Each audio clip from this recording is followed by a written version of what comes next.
भरत आते हैं चित्रकूट में, सेना लेकर, परिवार के सभी लोगों को लेकर, मैं राम को वापस लौटा ले जाऊंगा। लक्ष्मण थोड़ा गुस्से में आ गए, उनको लगा कि शायद भरत सेना लेकर हमला करने आया है। उन्होंने राम को कहा, राम ने कहा लक्ष्मण भैया ये भरत ऐसा कभी नहीं कर सकता है, मैं उनको बहुत अच्छी तरह जानता हूँ, भरत का ये स्वभाव ही नहीं है। उन्होंने भरत को कहा रोज माता कैकेयी के चरण स्पर्श करके तुमने राज्य का संचालन करना है। माता कौशल्या को सूचना दी और कहा कि माता चिंता मत करना, भरत आपकी वैसा ही सेवा करेगा जैसे मैं आपकी सेवा करता। उन्होंने कैकेयी के बारे में, भरत के बारे में एक शब्द भी विरोध में नहीं बोला। कोई भी निर्णय बिगर भाइयों के परामर्श के नहीं करते थे। लवणासुर के अत्याचार बढ़ गए, कौन जाएगा रोकने? भरत ने उत्साह दिखाया, मैं जाऊंगा। शत्रुघ्न ने कहा भैया आप मुझे भेजिए, मैं जाऊंगा मथुरा उसको मारने के लिए। भगवान राम ने शत्रुघ्न को आशीर्वाद दे करके लवणासुर से लड़ने के लिए भेजा और मथुरा का शासन भी उसी को सौंप दिया। और परिवार में कैकेयी माता ने वरदान मांगे, राम को वन गमन की आज्ञा दी। लेकिन एक बात देखिए, कैकेयी के बारे में उनके मन में जरा भी कोई ऐसा विचार नहीं था। वो तो इसको कैकेयी का त्याग मानते थे। उसने 14 साल तक कितना अपमान झेला। और हम देखेंगे यश अपने को नहीं दिया सारा। जब लंका को विजय भी कर लिया, यश उन्होंने साथियों में बांट दिया। लंका विजय के बाद विभीषण को, हनुमान जी को, अंगद को, जामवंत को, नल नील को, सबको पुष्पक विमान में लेकर के अपने साथ अयोध्या आए और बताया भाई अगर ये नहीं होते तो मैं कुछ नहीं कर सकता था। इसी प्रकार हम और देखेंगे सैनिक प्रशिक्षण। आखिर इतनी बड़ी सेना खड़ी करनी थी, इतने बड़े शक्तिशाली रावण से लड़ना था। आप कल्पना करो, लाखों सैनिक, कुछ उनको सुग्रीव की सेना से मिले होंगे, कुछ और भर्ती की होगी, उनको शस्त्रों का प्रशिक्षण दिया होगा, वहां उनको मानसिक रूप से तैयार किया होगा। कितने बहादुर थे, कितने वीर थे वो, कितने पराक्रमी थे। आइए प्रारंभ से चलते हैं। विश्वामित्र मांगने के लिए आते हैं, हम हवन यज्ञ नहीं कर पा रहे हैं, राक्षसों का बड़ा आतंक है, हड्डियों के ढेर लगे हुए हैं। राम लक्ष्मण को आगे के लिए तैयार भी करना था। विश्वामित्र जी मांग के ले गए। उन्होंने ताड़का, सुबाहु और राक्षसों को जो इनके यज्ञ में बाधा डाल रहे थे, हड्डियों के टुकड़े और मांस के लोथड़े डाल रहे थे, मौत के घाट उतार दिया। रास्ते में और विश्वामित्र जी बताते चलते थे, देखो राम ये पहले बड़ी अच्छी बस्ती थी, देखिए राक्षसों ने कैसे इस गांव को निर्जन कर दिया है, कैसे लोगों को मारा है, कैसे ये हड्डियों के ढेर लगे हुए हैं। और राम सब देख करके और ये सब बहुत गुस्से में आते थे। स्वयंवर में लेकर गए, कोई धनुष को उठा नहीं पाया, कोई तोड़ नहीं पाया, आपने बड़ी आसानी से धनुष को तोड़ कर रख दिया। और जब उनको वनवास हुआ और वो आगे बढ़े, नासिक पंचवटी पर पहुंचे, शूर्पणखा आ गई, मुझे आपसे शादी करनी है। राम ने टाल दिया कि मैं तो शादीशुदा हूँ, ये देखिए मेरी पत्नी सीता है यहाँ पर, कब जाओ मेरा छोटा भाई लक्ष्मण है। और आखिर शूर्पणखा के नाक कान काट करके लक्ष्मण जी ने उसको भगा दिया।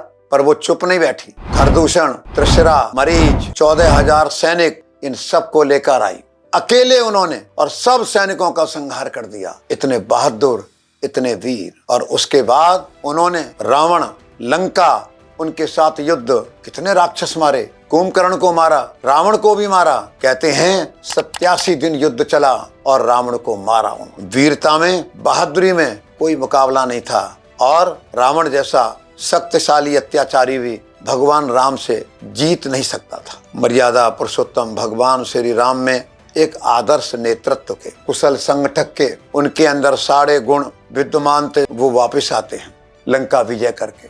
प्रजा से कितना प्यार था उनको। एक जब वो वन गमन को जा रहे थे, अयोध्या की जनता उनके साथ, भगवान राम रात्रि को उनको सोता हुआ छोड़ करके और चुपचाप निकल पड़े। लंका जीत कर आए। कितनी जनता थी।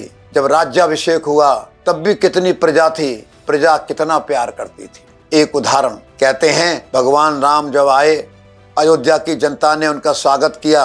वो सबका ध्यान रखते थे। उन्होंने पूछा कि भाई बच्चे नजर नहीं आ रहे हैं, बाकी तो सब लोग बड़े लोग नजर आ रहे हैं। उन्होंने कहा आप 14 साल के वनवास पर थे, जिस तरह से आपने ब्रह्मचर्य व्रत का पालन किया, इस तरह अयोध्या के लोगों ने भी 14 साल ब्रह्मचर्य व्रत का पालन किया, इसलिए बच्चे नहीं हैं। आज अगर कोई हजारों लाखों लोग भी किसी कोई सुझाव दें, लोकसभा का, राज्यसभा का सदस्य भी कोई सुझाव दे, जनता का चुना हुआ प्रतिनिधि भी कोई सुझाव दे अच्छी बात का, तो माना नहीं जाता है। लेकिन राम के समय में एक सामान्य व्यक्ति ने भी कुछ कह दिया, तब भी उस पर गौर किया जाता था। अयोध्या की जनता का एक सामान्य व्यक्ति सीता माता पर आक्षेप कर देता है। राम सत्यता जानते थे, पर मेरी जनता, मेरी प्रजा, इसके लिए मैं कोई भी त्याग कर सकता हूं। उन्होंने सीता का त्याग कर दिया और सीता को वन में भेज दिया और उन्होंने राम राज्य लाया। आज भी कोई पार्टी चुनाव लड़ती है,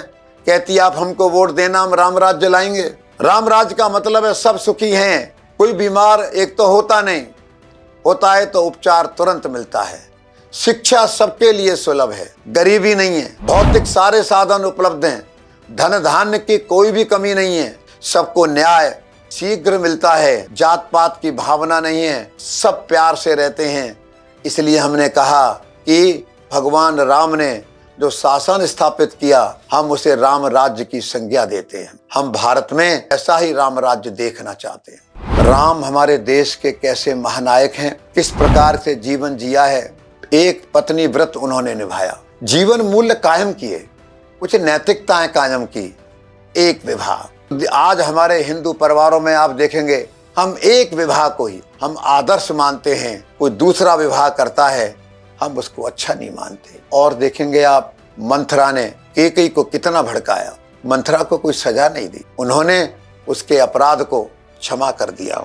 भगवान राम उदार थे, बड़ा संयम रखते थे, उनको क्रोध तभी आता था, वो युद्ध में हथियार तभी उठाते थे, संतों पर, सज्जन लोगों पर कोई अन्याय अत्याचार करता था तभी वो शस्त्र उठाते थे। रामानंद सागर ने सीरियल बनाया भगवान राम के ऊपर। जब वो सीरियल आता था, पूरे देश के अंदर कर्फ्यू लग जाता था, ट्रेन बसें रुक जाती थी, बाजार बंद हो जाते थे, टीवी के आगे लोग बैठ जाया करते थे।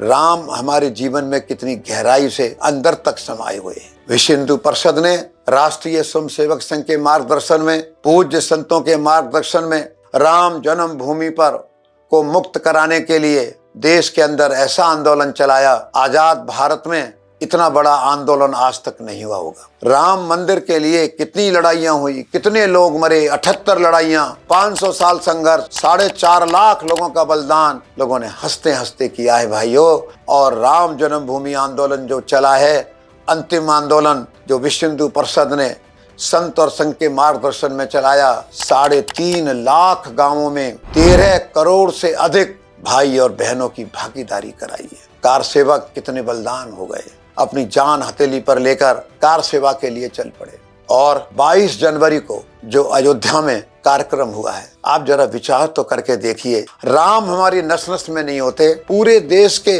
5 लाख से अधिक गांवों में जहां भी हिंदू बैठा था, मंदिरों में कार्यक्रम, गांवों में, शहरों में प्रभात फेरियां और जुलूस, सब तरफ भगवा ध्वज, कैसा वातावरण। और अयोध्या के कार्यक्रम में जिस स्तर के लोग आए, वो फिल्म इंडस्ट्री थी, वो संगीत के थे, वो भजन के थे, वो खेल के थे, पूज्य संत थे, उद्योगपति और व्यापारी थे, कितना सुंदर वातावरण था। 2 दिन के अंदर 5 लाख से अधिक लोगों ने दर्शन किए हैं। और आज भी 1.5 से 2 लाख के बीच में लोग दर्शन करने के लिए नित्य जा रहे हैं। आप देखना, ये दुनिया में नंबर 1 का स्थान होगा जहां पर तीर्थ यात्री अपने आराध्य देव के दर्शन करने आएंगे।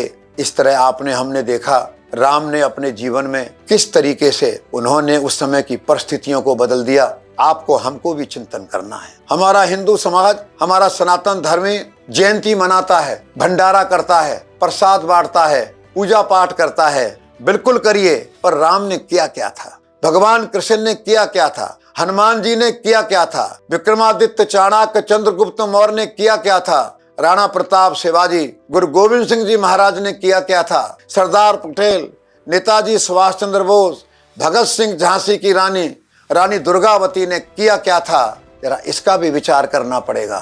अभी हमने राम जन्मभूमि तो मुक्त कराकर भव्य मंदिर काफी बन चुका है, कुछ दिनों में और वो पूरा हो जाएगा। पर याद रखना, काशी विश्वनाथ बाकी है, मथुरा की कृष्ण जन्मभूमि बाकी है, अभी हजारों स्थान बाकी हैं मंदिर तोड़ करके और मस्जिदों का निर्माण किया गया।